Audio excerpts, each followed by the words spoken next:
Bonjour.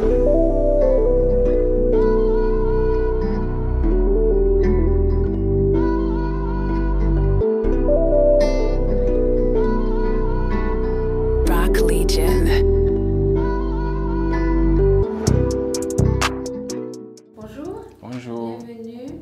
Merci. On ira droit au but. Présente-toi. Je suis Cyriaque Ntonji.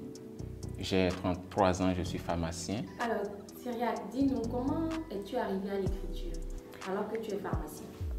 Alors, l'écriture, je suis arrivé de deux manières. Il faut dire d'abord que j'aime beaucoup lire. Et un jour, j'assistais à une messe où j'ai été vraiment touché par l'homélie du prêtre qui célébrait. C'était le 8 mars 2017, où il rappelait les anciennes valeurs de la femme et ce que l'amour est devenu aujourd'hui. Alors, je me suis dit, pourquoi ne pas écrire pour revaloriser la femme et redonner à l'amour son vrai sens. C'est comme ça que j'ai commencé par écrire le premier grand livre, un livre de plus de 250 pages, qui a commencé depuis 3 ans. Après, j'ai eu l'idée de créer le livre par rapport à l'identité du pharmacien et le tome 2 qui est déjà en édition et qui va sortir bientôt. Très bien.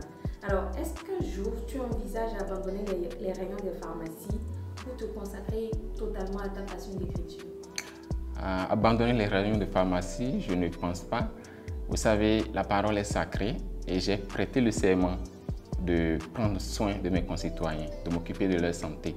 Et je pense plutôt que cette passion d'écriture va plutôt m'aider, pourquoi pas, à publier d'autres ouvrages sur les pathologies courantes et les médicaments pour les traiter, surtout les phytomédicaments et valoriser nos plantes.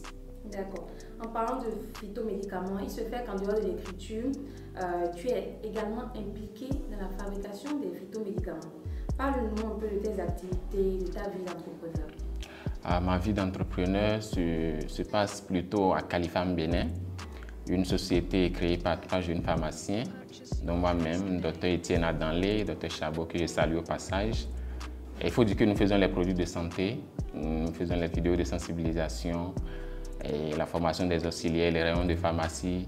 Et actuellement, nous distribuons un dispositif à portée de main qui permet de détecter les fibrillations atriales et les arythmies, facteurs de risque des accidents vasculaires cérébraux.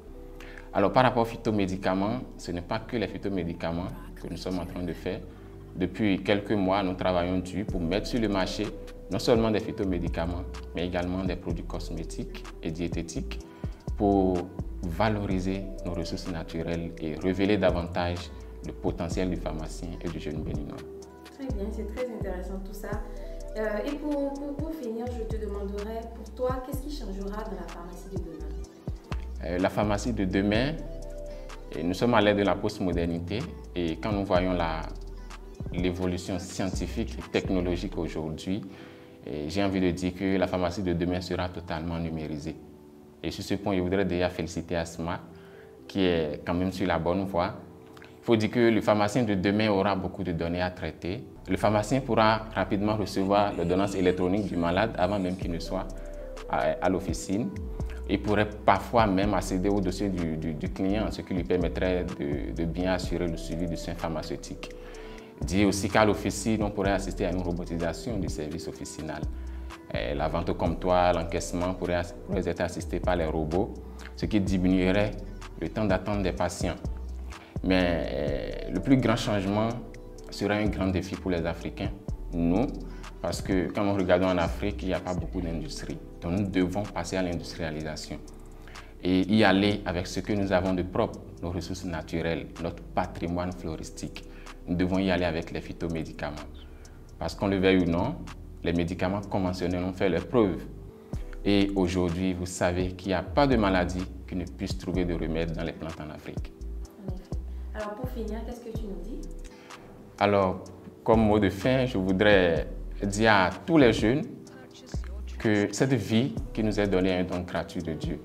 Et ce que nous en faisons est notre don à Dieu. Et la vie ne consiste pas à s'enfermer dans un métier professionnel, à se contenter de son argent, vivre sa vie et attendre pour mourir un jour. Non, la vie consiste à écrire une histoire. La vie consiste à construire le monde de notre temps et à outiller les générations futures. Mais surtout, ne soyez pas esclave du travail ou de l'argent, mais trouvez le temps pour votre propre épanouissement et celle de votre famille. Parce que quand la famille va bien, c'est la société qui va bien.